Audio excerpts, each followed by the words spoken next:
Hey guys, it's PandaMan, and today we're going to be making a Vex scissor lift prototype out of these 3D printed model C channels. And we're going to do some testing with it and just find out some stuff we need to know about scissor lifts for the next competition. Tower Takeover. So this video is also kind of an experiment with seeing how well combining Vex with 3D printing does on my channel.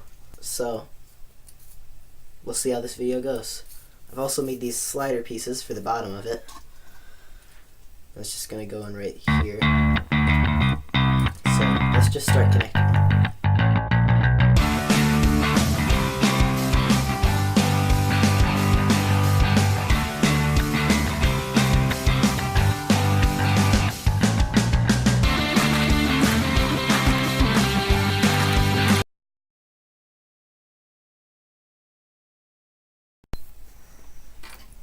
So to put these together, I'm using toothpicks because they're just wide enough to fit through the hole and let it rotate, but the pieces don't slide very easily.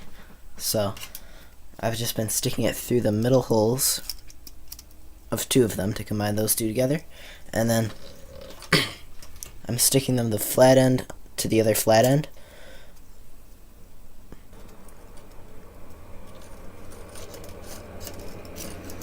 Then the other side, the same thing.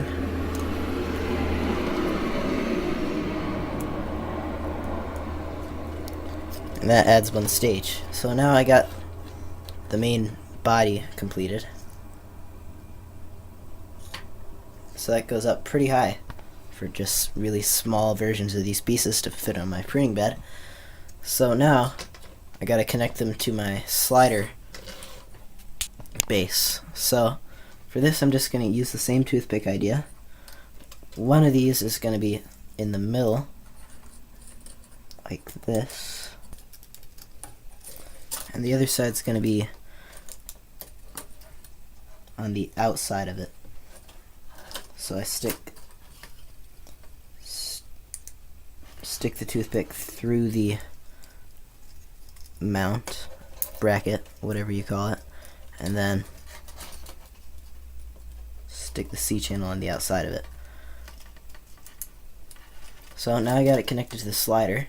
So if I just bring this up here and I slide this, it goes up. It's pretty wobbly though because it's not connected with screws or anything. So for the testing of this, we're gonna have it lined up horizontally. So that's basically how a scissor lift works. Just a bunch of X's. So I think this is going to be pretty good for the newest game because you gotta make a tall stack of cubes inside your robot, and this will be helpful because you have two of these on the outside of the robot and you got a ton of space in the middle for a stack of cubes. So now I'm going to be figuring out where I want to put the rubber bands on.